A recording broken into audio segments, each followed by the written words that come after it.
Pirštai burnoje ir nulaižytos sienos? Vėtrų kalnas. Kaip rūpestinga mama, aš norėjau, kad merginos iš šito filmo išeitų su supratimu, kad jausmo stiprumas nėra lygų jausmo gyliui ar tikrumui. Tai yra tai, kad Hitlifas jūs garbina taip, lyg jūs būtumėt šventa relikvija, yra ne kokia aš reikšminga ir brangi, o tai, kad tokiam žmogui jūs esat laidininkas tarp jo ir idėjos, kurią jis myli. Hitlifai myli ne jūs, o idėją. Todėl tokia meilė yra įžeidimas jūsų individualumui ir autentiškumui.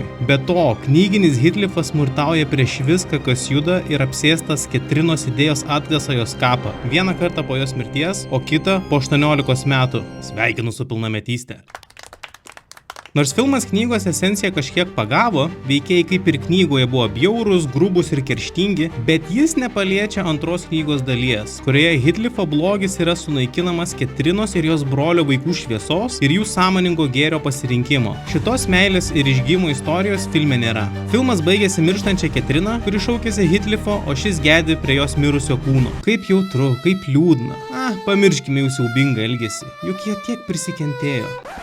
Esmė tokia, kad prapuolė knygos moralas, kad obsesyvi ir toksiška meilė yra naikinanti ir nieko žavaus joje nėra. Jaunos mergaitės iš filmo tikriausiai išėjo fantazuodamos apie tokį gražų atsidavusi gerbėją kaip Hitlifas, kuris savo išvaizdą visiškai neprimena knyginio varianto. Ten jis yra apsuptas 19 amžiaus rasistų, kurie jį visą laiką niekina, žemina už tai, kad jis jiems išoriškai atrodo šlykščiai.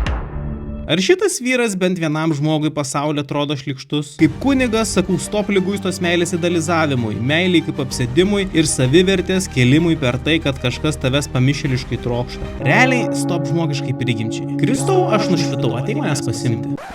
Kaip 3 mėnesių kritikas, sakau stop klasikinės keršto ir traumos istorijos perdarimui į erotizuotą ir romantizuotą meilės istorijos filmą. Ir vertinu jį 6 pirštais iš 10 burnoje. O kaip jums filmas? Turiu 12 puslapių nepanaudoto scenarijaus. Galim padiskutuoti. Dieve, kaip Ketrina, aš tavęs ilgiuosi. Einu atkasti tavo kapą 3 kartą.